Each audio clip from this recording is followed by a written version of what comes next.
All right, I guess that's it. So welcome to this October's webinar. We're gonna present some of the new features that we've been working on over the last couple of months. Yeah, and let's get started. So there's a couple of things we're gonna check. First one is the 3D model update. That's the main thing of this presentation. Like, we really want to show you how what we did with 3D models, how they work, what you need to be careful about. We're also gonna talk a little bit about VR headset support. We have some news there. And then we're going to check the roadmap for the next couple of months, what are the main features that we're going to be focusing on. And then in the end, some time for the Q&A. All right, so let's get started. So the main thing that we want to present today are 3D models, right? And it's been something that we've been playing around with in the past. It didn't work great because of some limitations with browsers. You know, like the technology advanced enough these days to basically enable us to bring this feature back. And we're really happy to say that it works really well. What you need to do is basically you add 3D models, import them to your media library, and then you can add them by selecting them from the hotspot menu. You can use the arrows to basically manipulate the position. You can use, you can scale them up or down, rotate them, and so on. We really try to keep like as simple user controls as possible. But these are 3D models, so they're a little bit harder to work with than maybe like regular hotspots and so on, right? There is a couple of specifics, right? So we currently only support FBX files as they're a more streamlined option, right? They have the 3D model and the textures are all in one file. We're going to open up new formats in the next few weeks. We just wanted to get started with one, make sure that this one works really well everywhere. And then we're going to expand to other ones as well, right? And there's another thing, that the file size is limited to 10 megabytes. That's just, the reason for that is because otherwise you're going to see basically, 3D elements loading up in the screen because they need to be downloaded, right? Your browser needs to download them, right? All right. And the third thing that I want to touch at the beginning is what you need to consider when selecting 3D models, right? So 3D models are a little bit more specific than maybe, let's say, images or regular videos or even 360 videos, right? They're built from these vertices and faces, and they have textures over it, right? And they can become pretty, you can have, a small 3D model that can become pretty big very quickly if you try to upload a very detailed model, right? So make sure that the models you're using are optimized, right? But there are a couple of specifics that I want to warn you about. One is that files should not have multiple layers because of the way the browsers render 3D models, right? The browsers are going to have problems if the 3D model layers are not merged together, right? So try to avoid 3D models that have multiple layers. One thing is also that some 3D models also have a light source attached to them, right? And while that's going to work pretty normally in the environment, right, as it gets rendered, it's going to bring more light into the scene, right? So it's going to kind of like all the objects around it are going to become brighter, right? So try not to include 3D models that have a light source attached to it, because in that case, it's going to change the lightning settings, right? And the third thing here is like texture should really not be in a separate file, right? Textures should be, in one file. That's why we're working with FBX right now, because everything's kind of attached to it, right? Like OBJ files and some others, they have separate, they need to have texture files separated from the model, and that kind of creates some problems. And yeah, the fourth item here is something that I already talked about, like try to keep the file sizes low, because if the file sizes are low, you know, the 3D models load faster when you use them. And in case if you're wondering where to get 3D models, one of our guys from the marketing team, he wrote a really nice blog about I don't know, like 30 or so sites where you can get free 3D models. Of course, some of them are also you can purchase licenses to it, but you know, you can also find a lot of free ones there as well. So if you do want to kind of check our blog, you'll find there resources about where to look for 3D models, right? All right. So now it's time for the demo. Okay.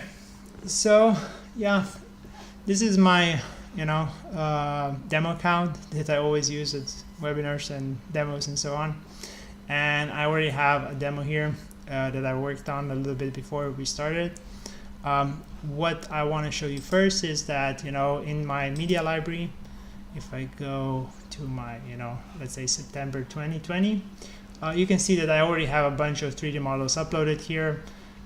If you want to add 3D models, you add them the same way as you would add any other media files. So just click here, upload media files, drop the stuff that you want, or open it, and you're going to be able to upload your stuff here, right?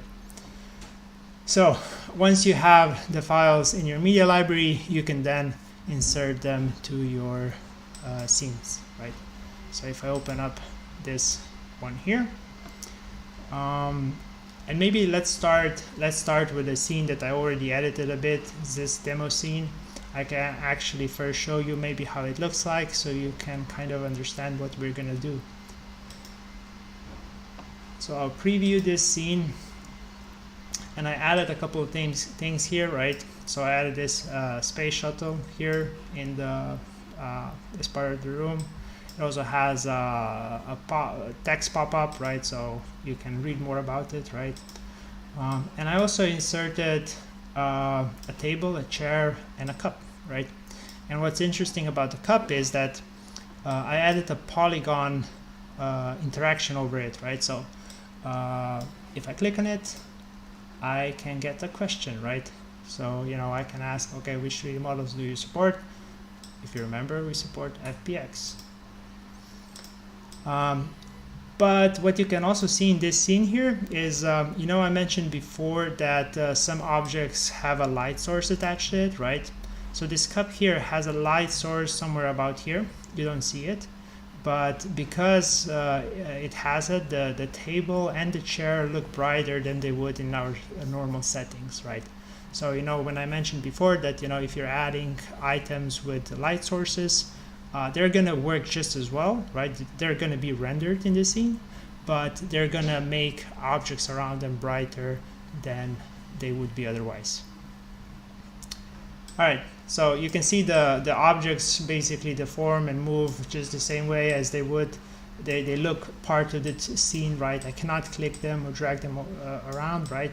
I can add interactions on top of it through the polygon hotspot option, or I can use the the regular button-like interaction options like here, right?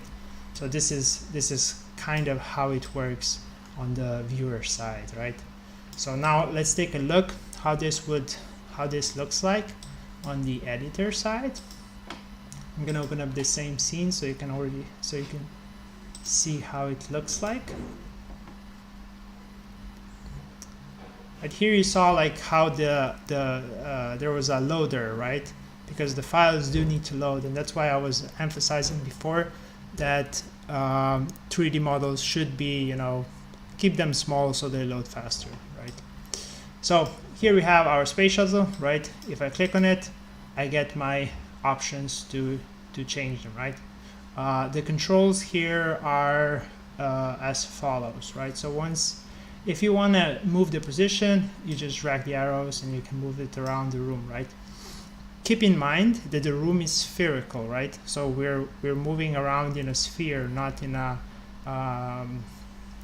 square. So the edges don't really go like how this image looks like, right? If you want to go, let's say, if you want to scale the object, yeah, you just need to click on the E letter. There's a small, there's instructions here what you can use, right? So let's say we want to go from translate to scale, right? We get another set of controls here, and if I basically move this, right, I can make objects bigger or smaller, right? So let's say we want to make this a little bit bigger, right? And if we want to rotate it, we press R, and we get these consoles to rotate the objects as well, right? So we can kind of move it around, change the position, and so on, right? If we want to, of course. Then, of course, you have the advanced option here, where you can actually edit individual parameters like position, rotation, scale, and so on, right? Yeah, it's great. You're going to be using this if you really want to make sure that something is totally aligned. I tend to use more or less this visual cues here to move things around. You can, of course, reset the position. It's going to basically take the object and basically bring it back to the initial to how it initially loads, right? And of course, you can delete it and finish working on it, right?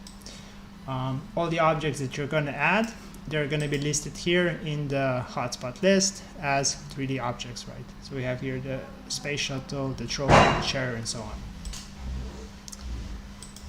Now let's open another room here, one that doesn't have anything inside, so we're going to add some stuff. So this is a bedroom, and let's add that table that I showed you before. So to add that table, what we're going to do is we're going to click here. Let's say we want to add it here. We're going to click here, add 3D object. I'm going to grab my wooden coffee table. And where is it? So this is something that sometimes happens when objects are kind of designed very small, right? Like you don't see it here, but it is in the scene. So if I click on it here, you see that it's right down here. So sometimes you do need to scale them up pretty considerably. So if I go here, and now if I scale it up, we can finally start to see the table, right? And you can see here how much darker it is than in the previous image, and that's what I was saying about the light source, right? The light source kind of like makes, you know, everything brighter if it's in the scene. So I think this is a good size. So now we're just gonna move it a little bit, right? And let me show you what do you see here. It starts to get cut, right? And the reason why it starts to get cut is because we're leaving our 360 scene, right? So we're leaving the sphere, and that's why we have this net around, right? Now, if you're wondering how can I then set up basically the table in the corner here, I need to actually scale it down, right, a little bit. And we're gonna basically just bring it up and put it more here, so it kind of looks like it's in the corner, right? Like that's the advantage of working with 360 content, where you're always in the central position, right? You don't really need to align it the same way as you would in let's say in a game engine or something like that. You can kind of place them around and make them seem like they're at the right place, even though they're technically, right, like if you look at the coordinates, they're not where they should be, right? But nevertheless, this will be fine. So as you can see, we now have a table here, right? And we can add more stuff. So let's add another stuff on top of it, right? We're gonna add another 3D object. What's really cool, and what a lot of people don't know that we added, is that you can now just drag and drop stuff inside here, right? So you don't always have to go to your media library to upload stuff. Basically you can, just drag items that you want to use in this window, and they're gonna load up, right? So let me try one here. Let me just get one 3D model.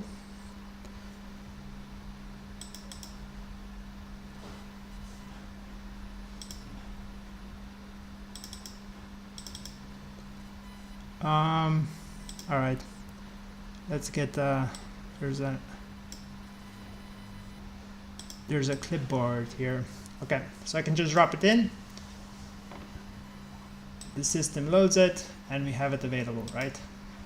So once I select it, you can see it down here. I can click on it, go to scale, make it a little bit bigger, and then make sure that I can move it in the right position, right? You see it looks like it's on top of the table here, right? And save it. And now we have it there, right? And now we're gonna add some interactions on top of it, right? Like the way the system works is that these static files, like, you know, the images, the text that you add as overlay, like 3D models now, they're created on a separate layer, right? So the interactions that we have here, like let's say we want to make a simple info hotspot, right? These are going to be kind of created on a new layer, technically speaking. So you can actually use the polygon option and say, we're just going to call this one more information, and we're going to say example text, and we're going to set up basically a polygon here, mark up this area. I'm going to do it very quickly, right, and save it. And we're going to make this completely transparent, and we're gonna make this a little bit more narrow. And once I'm done, I just click on save. We get this polygon markup, right? And when you're previewing this, right, you can see how the objects were loaded. If I click on it, we see that example text, right? So that's how you can add interactions to your 3D models, right? Basically through the polygon options, polygon option, and it's going to seem like the system is basically, you know, like the 3D model is basically interactive, right? So that's kind of it, right? So that was kind of the basic functionality of the 3D models. I showed you how you upload them. How you add them to your media library, how you load them in your scene, and then how you manipulate it, right? So I think with that, that part should be pretty clear by now. Now, there are a couple things that we're planning to improve, right?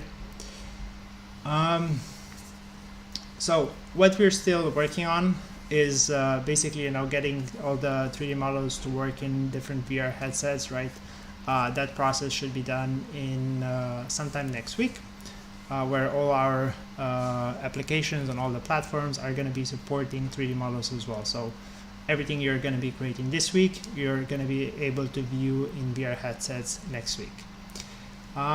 The second thing that we're going to be adding is animation support, right? So some 3D models do have optional you know, animation settings, right? Like we started with FBX because it's pretty, like, you can also store animation data inside the 3D model, right? So what you could potentially do is like add something that's actually moving as a 3D model, and it's gonna move in the 360 scene as well, right?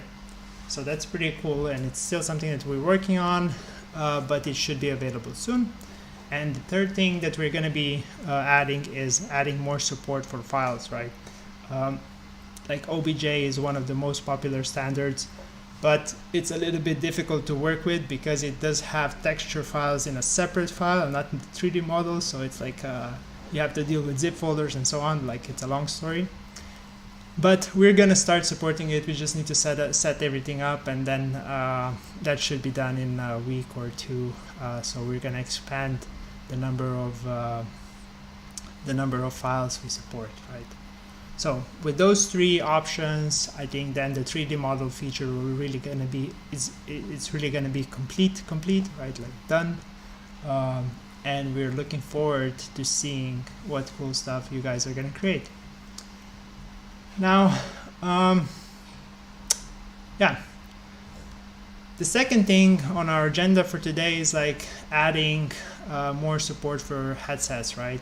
So we recently developed support for Pico,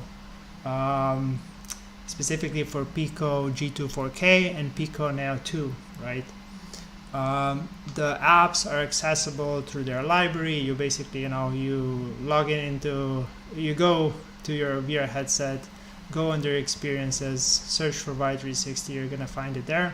So you can use the applications directly. The reason why we kind of bumped this up in our process is that Facebook is now going to be integrating Facebook login into their headset, and we are going to start recommending Pico as the preferred business use because of it. Preferred business use headset because of it.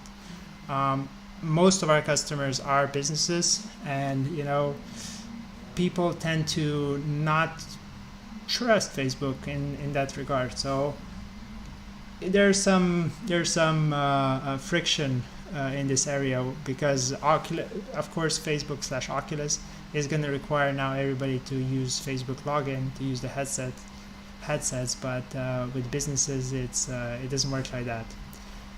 So yeah, we talked with the people from Pico. We developed the support for these two headsets over the last month or so. They work pretty well. Pico G2 actually replaces Oculus Go, and Pico Neo 2 replaces Oculus Quest. So the devices are solid. They work pretty smoothly. They have some very nice features for businesses like kiosk mode, and so on. So I think it's a good fit for future use. Yeah, that being said, we're still supporting Oculus Go, we're still supporting Quest and so on. We just wanted to add another headset provider under our supported headsets, because it kind of does give you some options when it comes down to what hardware you want to use to view content created with Viar360. All right. So last but not least is the roadmap review, right? So you remember we talked about our roadmap in the last previous two webinars. Some of the stuff that we were working on that time was like this 3D model feature, the rooms feature, and so on. So all that stuff from the previous roadmap overview was now completed. This 3D model was the last one, and we have our gaze set to 4 new ones. The first one is a bit of it's basically the homepage redesign. Like once you log into the platform, there's a homepage that greets you. We want to make that a little bit more useful for everybody. We're gonna kind of figuring out what kind of data we need to show there to make it the best possible experience when you log in. The second part is basically the media library redesign. It's gonna be we want to kind of like what we saw is that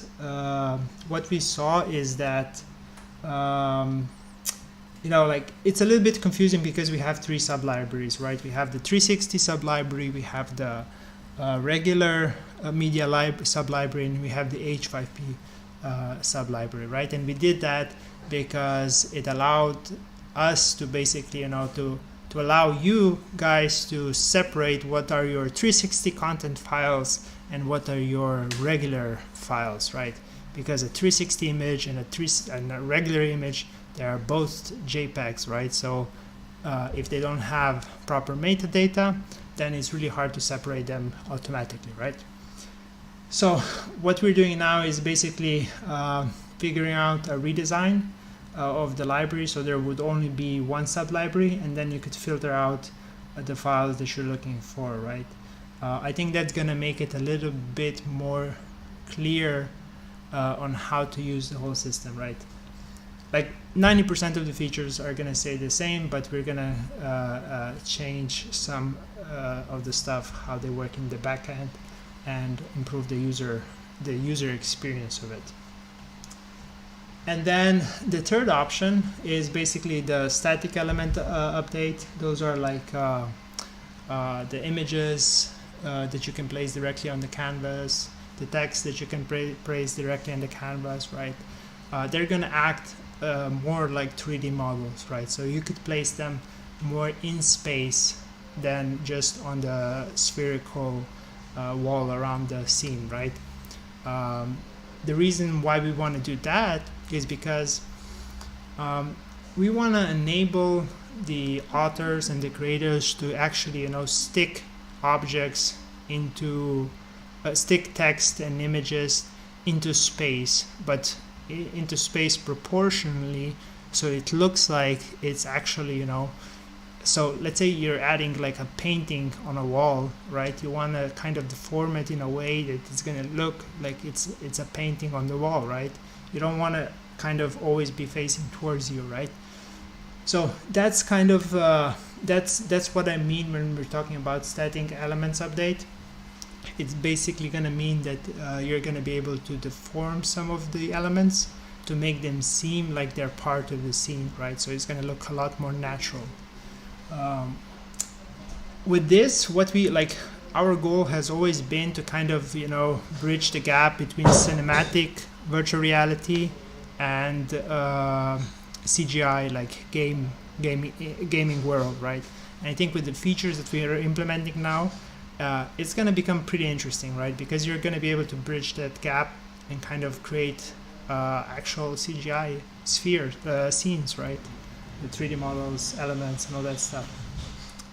And then the last one here that is on the list for this year, but we're gonna see if we're able to finish it because December is always interesting. It's conditional interactions, right? It's something that our platform has been missing. Like some of our more advanced users have been asking about it. And we always had it in our plans, in our gaze, and now we are finally able to kind of get started with it, right? And with conditional interactions, we mean stuff like adding, if this then that interaction, right? When you close something, something else opens up, or you go to a scene and interact with an object, and basically something else happens, right? Or you hover over something and something else happens, right?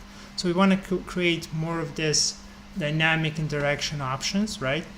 We have a pretty good idea on how to do that, and we're gonna start to build out those features step by step, right? So it's not gonna be all at once. We're gonna add a couple and then a couple more and then a couple more, right? And that's gonna align pretty well with this static elements update, because we have some cool ideas on how we can actually make things even a little bit more interesting along the way. So like I think with this feature set like that's coming now, the gamification of the platform is going to increase dramatically here, right? So we believe that it's going to kind of draw some attention from the competition. Yeah, and yeah, that's kind of it for this webinar.